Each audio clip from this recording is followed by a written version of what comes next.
Hey there everybody, this is Susan with Pumpkin Hill Stampers. Today I'm doing a video called Just Case It.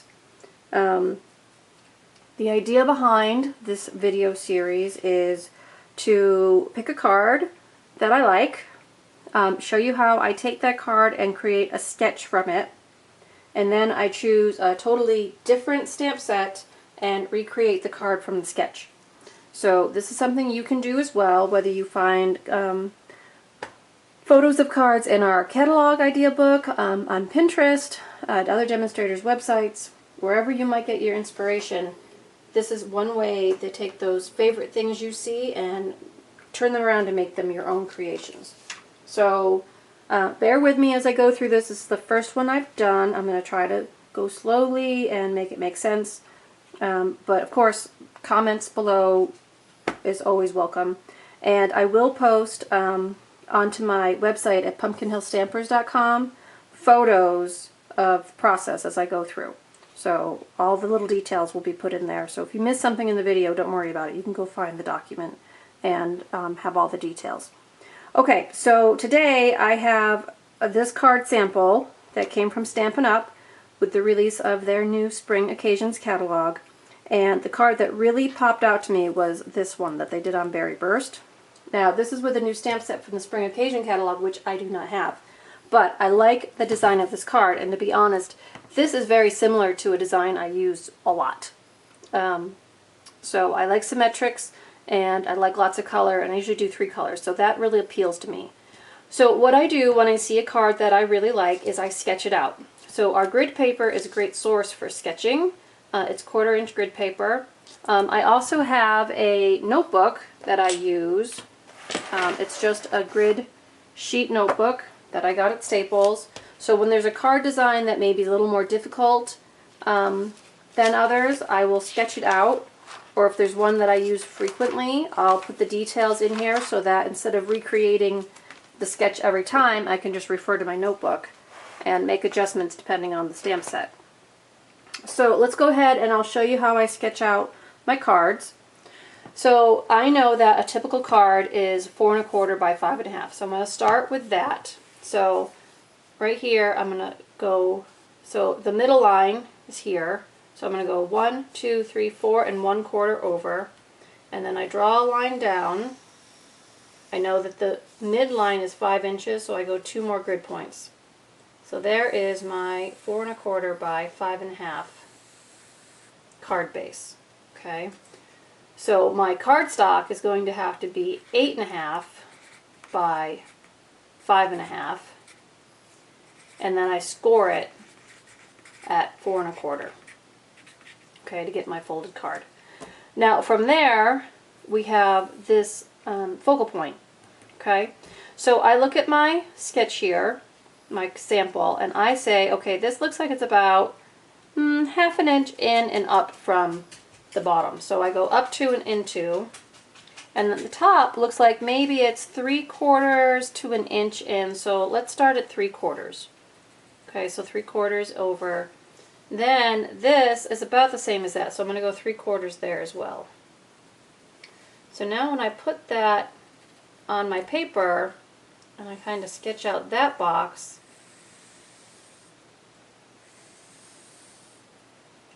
I look at that and I think, okay, does that seem right? Now, it looks like there's a lot more background stamping showing than maybe I'm going to see here. So I'm going to adjust a little bit. I'm going to bring these in 1/4 inch. So it's 1 inch on the top now and 1 inch on the side. I left the 1/2 inch one. And doing it in pencil, do it lightly, and then you can just make erasures. Okay, that's why pencils have erasers. Use them. Okay, so I've scaled that in. Now, I usually go in 1/4 inch from there all the way around to do my step in for my focal point. And then I can just use my grid sheet to figure out what those measurements are. So for this outer focal point, I've got 1, 2, 3, 4, that's 1 inch, 2 inches and 3/4. So 2 3/4. And then I go down 1, 2, 3, 4, 2 inches, 3 inches, 4 inches. All right, so that's the mount, okay? And then if I step it in 1/4 of an inch on all sides, it's actually going to be 1/2 inch smaller. So that would be 2 1/4 times 3 1/2, okay? And that would be what I'm going to stamp on the white. And then we also have a piece of ribbon that's going to go in here as well, okay? So let's go ahead and do some cuts. So now I decided that I liked the colors they used in the sample, the Berry Burst.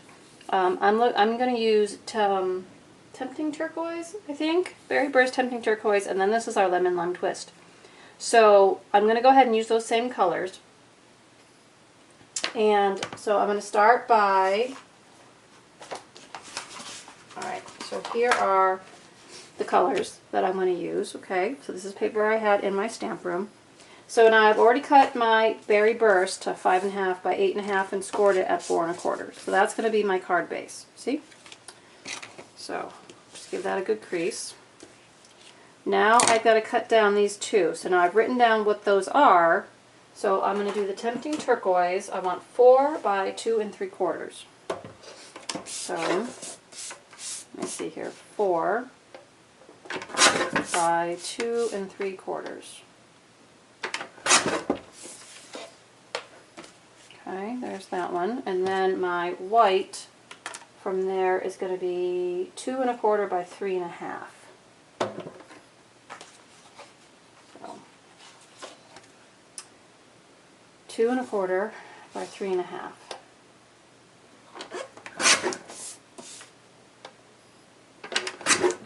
All right, so let's just see how that looks.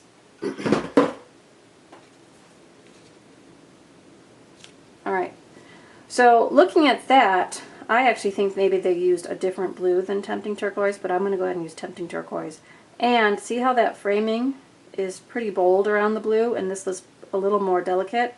I'm going to cut this white 1/4 inch bigger. So I'm going to do it at 2 1/2 times 3 3/4 instead. So let me cut a new piece of white. Save that one because you can always use it on a different card. So what did I say? 2 1/2 by 3 3/4. Alright, so 2 1/2 by 3 3/4. That's just going to make our blue mount a little less large. Okay, so there's that.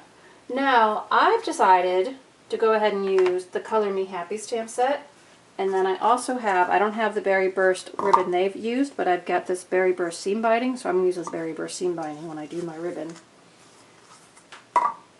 So today I'm going to use the lanterns to do my stamping, and we're going to do a Celebrate tag. Okay, so let me put that there for now, always struggling for space.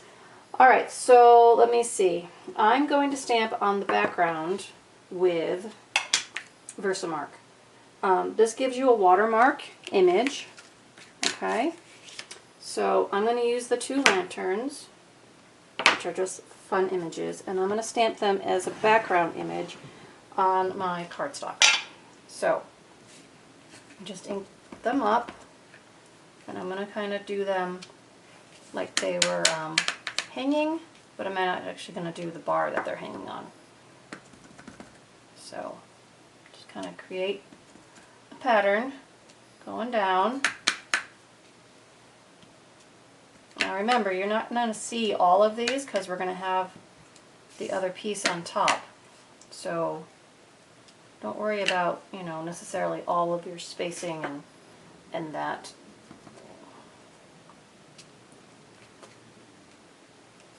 So let me just add one more roundish piece there. Alright, and you also see that I was stamping kind of off the edge. I wasn't worried about having that active edge stamping because it's just a background image. It's just kind of to give you texture to your card.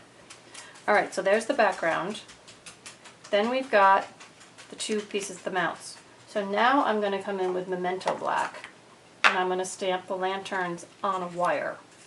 So in our stamp set we have this straight piece, and The nice thing about our clear mount stamps or our photopolymer stamps is that when they go on the clear blocks, you can kind of give them a little tweak. They don't have to be straight.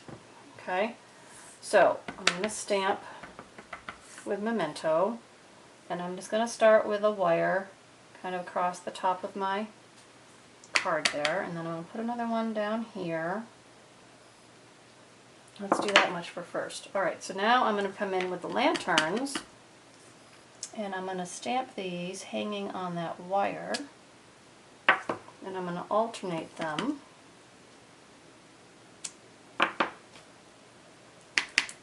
Kind of like a fun party, right? And then I'm going to switch back to this one. And I'll put another round one in the middle. Okay, so we've got 5, which is something else I try to do in my cards. I try to use odd numbers. It seems strange that odd numbers seem more symmetrical, but they do. So, odd numbers. That's something I always keep in common. Alright, so now here is our stamped card. Okay, different, but similar to the sketch and to our sample. So now I'm going to bring some scrap. I've got some 1-inch scrap in, and I'm going to stamp the Celebrate. So I want my black ink back. I'll stamp my Celebrate on here. Just like that. And then I have my triple banner punch here. So I'm just going to slide that in and give it a little end there. Something fun. And then I'm just going to trim off the other end here. Here are my scissors. Alright, so I'm going to trim off the other end here. Now, something else that's on the card that I like is they have a pop-up embellishment. So with that scrap paper from that we cut wrong before, I'm going to go ahead and stamp another lantern. Okay, and I'm just going to trim that out real quick. So while my ink is drying, before we add some color, I'm just going to come in and they call it fussy cutting. I kind of call it like a balloon cut, like a cartoon cut. I kind of try to go around my image and leave just a little bit of a bubble. You certainly can trim it as close to the actual image as you want. It is your card. Do it the way you want to do it, but for this one I am going to leave a little bit of that white paper showing there. Okay, so that's going to get popped up on a dimensional. So let me clear the black away. So let's go ahead and add some color to our card. I'm going to use markers today. You know, we have fun tassels too that you can buy as embellishments, and that might be a really neat place to use those tassels. Okay, so I'm going to clear these away for a second so that we can add some color to our lanterns. So I'm just going to come in with my markers. So I'm using the same colors that are in my card. So Berry Burst and Tempting Turquoise. And then I also have the Lemon Lime Twist as a third color. So, alright, so I am outlining the image. I guess I really could have just stamped it in the color if you have that color ink pad. So when I do these Just Case It cards, I haven't really worked out the whole project. I'm working it out as I go with you. So bear with me as we play. And we might not always like what I come up with, but it gives you the idea of this is the way we craft. You know, this is the way we learn our craft and practice and see what we like or what we don't like. And some days are better for me than others as far as coloring. So my idea here is that I'm going to add the two focal colors, the Berry Burst and the Tempting Turquoise, to the outlines of these lanterns. And then I want to come back in with the Lemon Lime Twist and paint the white part so it looks like it's kind of glowing. I'm hoping that's going to work. So let's see. And you probably noticed that this marker is a tad bit dry. Might be time to replace that one. But we got enough on there. Alright, so now I'm bringing in the Lemon Lime Twist, which is a fun green-yellow color. And let's see how it looks. So, just coming back into these lanterns and coloring in that white space.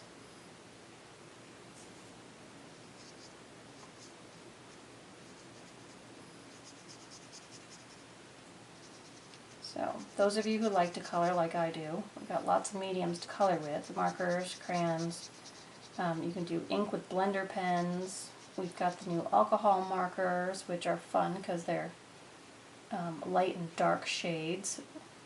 So there's lots of options when it comes to adding color to your product and projects. Okay, and then let's do the blue. I'm not sure, I think I might want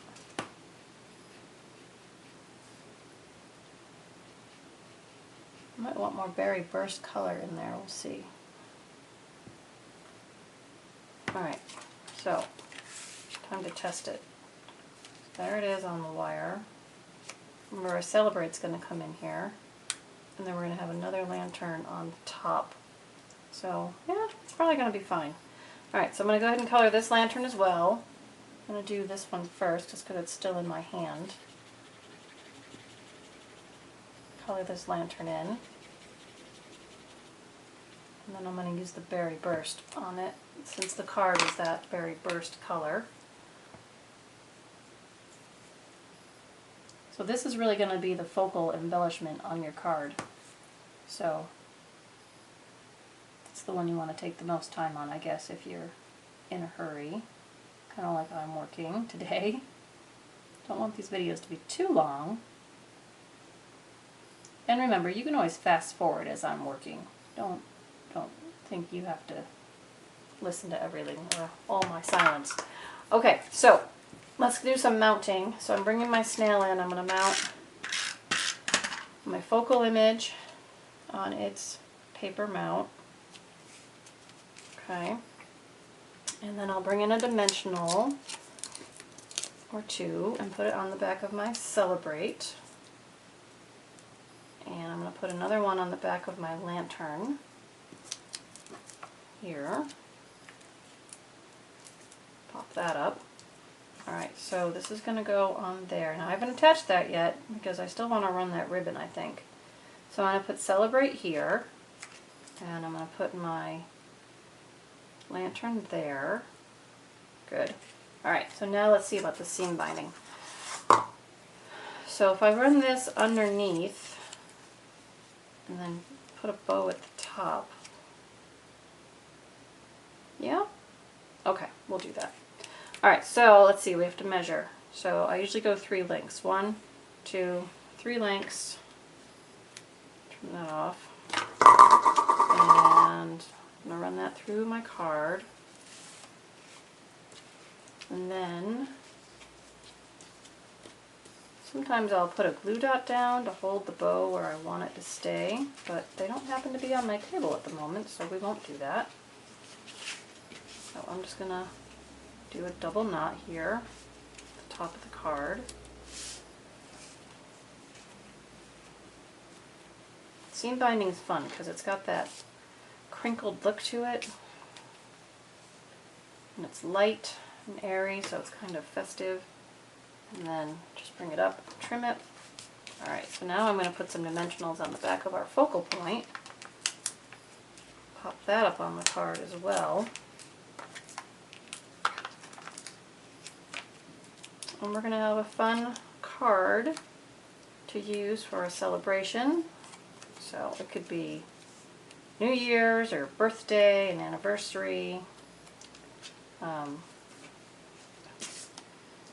promotion, whatever the case might be. And I'm just going to stick that right over that. So there's our cased card. So we started with the idea. We sketched it out on the paper, made our notes.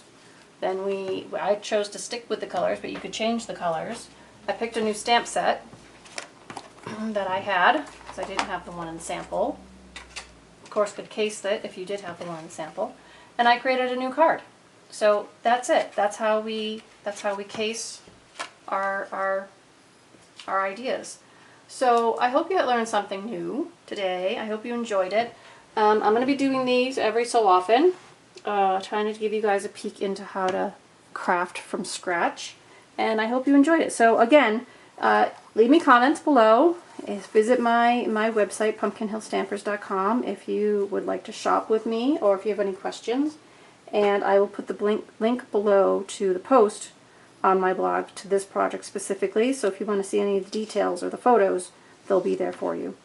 So, great. I'm really having a lot of fun this year, guys, and I hope you're enjoying the videos. And until I see you again next time, happy stamping!